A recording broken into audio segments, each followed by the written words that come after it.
Do you have an error with the Qmpdkdll.dll? I'm Sophie Chen, a senior Windows support engineer. I'll guide you through the diagnostic to restore system stability. Before we dive into the Qmpdk module manual process, note the maintenance tool linked below for standardized file referencing.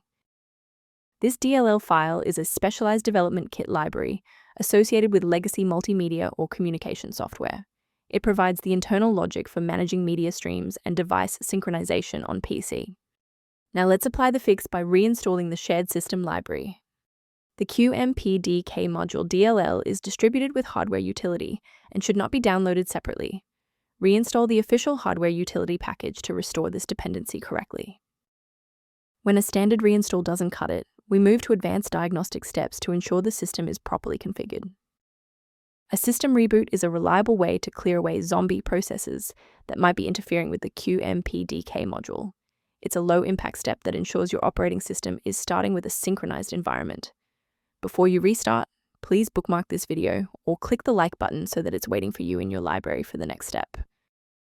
Let's look at a key safety rule that will keep your PC protected while we address this error. Installing an unverified version of the Qmpdk module DLL is one of the most common ways to accidentally bypass your system's built-in security firewall. A verified diagnostic utility can help manage the ongoing restoration and health of your system's library ecosystem. If responsiveness issues occur, the system resource below references configuration considerations for the Qmpdk module.